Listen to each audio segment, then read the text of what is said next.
बढ़ जाता है, शादी के लिए प्रेशर होता है, मैरिज के लिए प्रेशर होता है, जॉब करने को लेकर मना करते हैं घर वाले। तो उन सब चीज़ों को आपको, उसके लिए आपको खुद स्टैंड लेना है।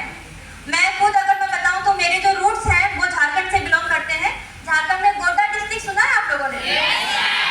तो मैं बस आपकी तरफ की ही हूँ, आपके परिवार की ही हूँ मैं। तो मैं रही यूपी में हूँ, बट मेरे रूट्स जो है, मेरे ग्रैंडफादर वो वहीं से रहे हैं। ठीक है, तो एक छोटे से शहर से निकलकर, छोटे से गांव से, छोटे से गोड्डा डिस्ट्रिक्ट बहुत ही छोटा जिला है और वहाँ का गांव है मधुरा गांव, शायद आप लोगों ने सुना होगा। तो वहाँ से मैं बिलोंग करती हूँ।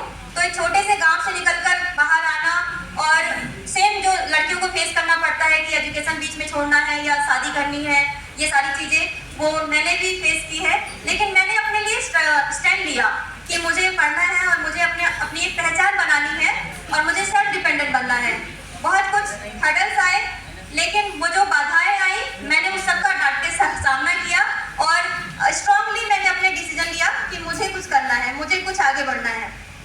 ये सारी चीज़ें मैं आपको इसलिए सिखा रही हूँ ना, कि बता रही हूँ तो कि ताकि आप लोगों को एक प्रेरणा मिले कि आप, जब मैं कर सकती हूँ तो आप लोग भी कर सकते हो। तो बहुत चीज़ें थी जब मेरे पास फाइनेंशियल सपोर्ट नहीं था मेरी पढ़ाई को आगे बढ़ाने के लिए या आगे कुछ करने के लिए। तो वहाँ पर मैंने ट्यूशन पढ़ाया बच्चों को, मैंने स्कूल में टीचिंग करी है। तो वो सब करते हुए मैंने जब मुझे स्कॉलरशिप मिला है, तो वो स्कॉलरशिप और ट्यूशन की फीस और वो वहाँ से बच्चों को पढ़ाने के बाद जो मुझे सैलरी मिली, उन सबको लेके ही मैंने अपने लिए स्टैंड लिया और आगे पढ़ाई मैंने अपनी जारी रखी। और आज मैं आप सभी के सामने एज डिस्ट्रिक्ट यूथ ऑफिसर में आप सबके सामने हूँ।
अधिकारी नेहरू युवा camp Hyderabad from ministry of youth affairs and sports government of India. यहाँ पर 16वां आदिवासी युवा आदान प्रदान कार्यक्रम CTI राजेंद्र नगर में हैदराबाद में आयोजित किया गया। 24 जनवरी से लेकर 30 जनवरी तक ये 2025 तक ये प्रोग्राम आयोजित किया गया। इस पूरे 7 डेज के कार्यक्रम में महाराष्ट्र, झारखंड और छत्तीसगढ़ के 220 पार्टिसिपेंट्स यहाँ इस प्रोग्राम में पार्टिसिपेट हुए, जिसमें महाराष्ट्र के गढ़चिरौली और वेस्ट झारखंड के वेस्ट सिंहम और छत्तीसगढ़ के बस्तर, बीजापुर और नारायणपुर से पार्टिसिपेंट्स यहाँ हैदराबाद में आकर 16वें आदिवासी युवा आदान प्रदान कार्यक्रम में उन्होंने भाग लिया। इस कार्यक्रम में हमने 7 डेज के पूरे कार्यक्रम में हमने फर्स्ट डे इनॉग्रेशन सेरेमनी रखा था, जिसमें director general Shri Narendra Kumar sir IAS NIRD उन्होंने हमारे चीफ गेस्ट मुख्य अतिथि के रूप में यहाँ पर वो अटेंड हुए थे और उन्होंने अपना मार्गदर्शन दिया सारे पार्टिसिपेंट्स को। इसके साथ ही ट्रांसपोर्ट कमिश्नर श्री रमेश वो यहाँ पर हमारे मुख्य अतिथि गेस्ट ऑफ ऑनर के रूप में उपस्थित हुए।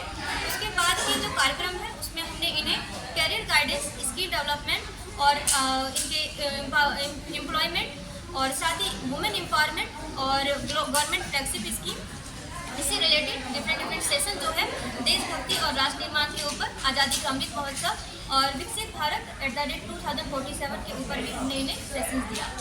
इसके साथ ही हमारा साइट विजिट भी रहा था, जिसमें हमने इन्हें चार मीनार, गोलकुंडा, सैलर्जिक म्यूजियम और हुसैन सागर टैंक बंद हमने इन्हें विजिट कराया।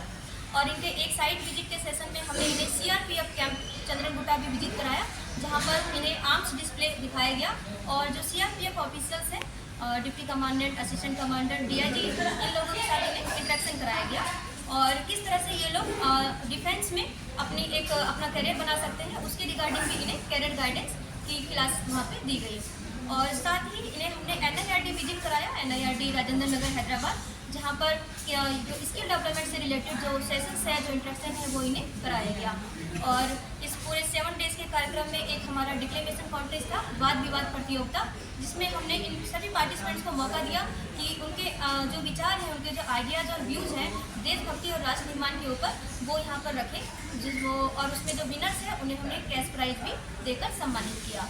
और साथ ही हमने एक कल्चरल कंपटीशन रखा था, जो ट्राइबल्स के जो कल्चरल डांस है, उनके फोक डांस है, उनका जो ट्रेडिशंस है, वो वहाँ पर उन्होंने अपने डांस के माध्यम से, नृत्य के माध्यम से उन्होंने दिखाया। इसी के साथ ही हमने यूथ पार्लियामेंट और ब्रेन स्टॉर्मिंग सेशन भी रखा था। डे 1 से मॉर्निंग 6 o'clock से फ्लैग होस्टिंग और योगा एक्सरसाइज से शुरू होकर ये प्रोग्राम नाइट के 10 o'clock कल्चरल एक्टिविटीज़ के साथ ये प्रोग्राम समाप्त होता था। आज इस प्रोग्राम का लास्ट डे है, वैलिडेटरी है, जिसमें CRPF के deputy commandant Shri Anil Baghel sir ने यहाँ पे हमारे मुख्य अतिथि के रूप में और ICF के director Shri R Ganesham sir ने हमारे गेस्ट ऑफ ऑनर के रूप में यहाँ पर भाग लिया और हमारे सभी पार्टिसिपेंट्स को अपने वैल्यूबल वर्ड्स से उन्होंने मार्गदर्शन दिया और उनको मोटिवेट किया। इसी के साथ ही आज का प्रोग्राम, हमारा जो 16 ट्राइबल यूथ एक्सचेंज प्रोग्राम है, आज यह समाप्त होता है और हम सभी पार्टिसिपेंट्स जो 3 राज्यों से यहाँ आए हैं, आज हम उन्हें अपने क्षेत्र के लिए, उन्हें अपने राज्य के लिए, उन्हें अपने डिस्ट्रिक्ट जिला के लिए हम उन्हें यहाँ से रवाना करेंगे। इस पूरे प्रोग्राम को सहयोग करने के लिए हमारे NYK ऑफिशियल्स, हमारे यूथ वॉलंटियर्स और CRPF से आए हुए एस्कॉर्ट्स, सभी participants, CTI, ICM, media reporters and medical department, इन सभी को मैं मेरा धन्यवाद कहना चाहूँगी।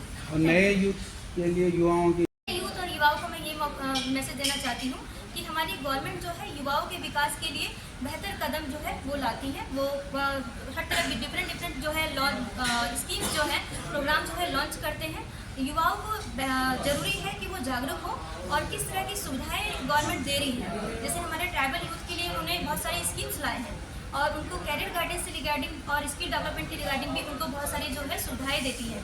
और जिससे रिलेटेड हमने एक फ्लैगशिप गवर्नमेंट स्कीम का भी सेशन रखा था, जिसमें वो यहाँ पे बताया गया कि वो किस तरह सुविधाएं वो ले सकते हैं।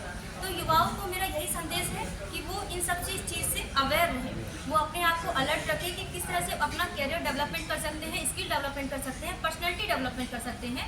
और जब भी उन्हें ऐसा अवसर मिलता है, इस तरह के प्रोग्राम में भाग लेने का मौका मिलता है, वो भाग लें और वहाँ पे उन्हें सीखने का, जानने का जो मौका मिल रहा है, उससे जानकर, सीखकर अपने आप को एक सशक्त युवा, समर्थ युवा और एक जागरूक युवा बनाए और अपने देश के निर्माण में, राष्ट्र निर्माण में अपना ज़्यादा से ज़्यादा बेहतर सहयोग दें।